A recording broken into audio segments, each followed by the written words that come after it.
தாத்தா தன் காலணிகளை அணிந்திருக்கிறாரா என்று 8 வயது லிண்டா கேட்டாள். அம்மா லிண்டாவின் கையை தட்டி கொடுத்தபடி தொடர்ந்து பேசிக் கொண்டிருந்தாள். அந்த அறை முழுவதும் மக்கள் பேசிக்கொண்டிருந்த சத்தத்தால் நிறைந்திருந்தது.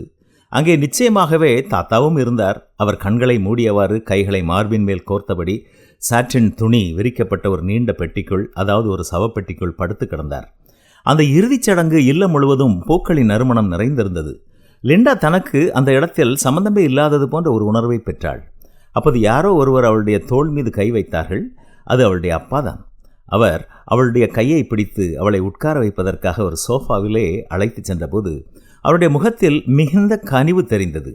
லிண்டா சிரிக்க முயன்றாள். ஆனால் அவளுடைய உதடுகள் நடுங்கின. தாத்தா தன் காலணிகளை அணிந்திருக்கிறாரா என்று அவள் மீண்டும் கேட்டாள். ஆம், அவர் அணிந்திருக்கிறார் என்று அப்பா கூறினார். லிண்டாவுக்கு சற்று நிம்மதியாக இருந்தது. அவள் ஏதோ தவறான கேள்வியை கேட்டுவிட்டது போல அப்பா நடந்து கொள்ளவில்லை. அவள் எவ்வளவு விசித்திரமாக உணர்கிறாள் என்பதை அவர் புரிந்து கொண்டது போல தெரிந்தது. கடந்த வசந்த காலத்தில் தோட்டத்தில் செடிகள் நட நான் உனக்கு உதவியது நினைவிருக்கிறதா என்று அப்பா கேட்டார். லிண்டா தலையசைத்தாள். அவள் தான் எல்லா முள்ளங்கிகளையும் பாதியளவு அவரை செடிகளையும் நட்டிருந்தாள்.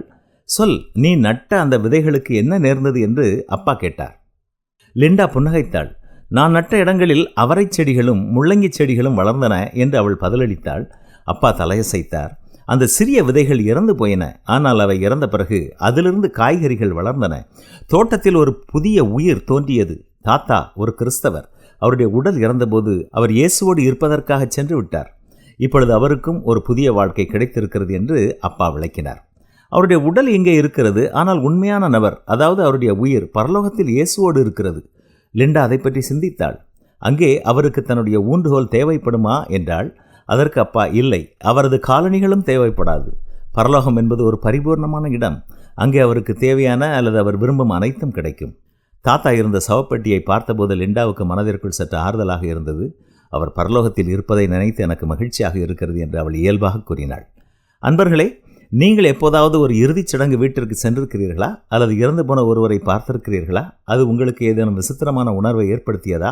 மரணத்தை புரிந்து கொள்வது கடினம்தான். ஆனால் இறந்து போவது வெறும் உடல் மட்டுமே என்பதை நினைவில் கொள்வது நமக்கு ஆறுதல் அளிக்கும்.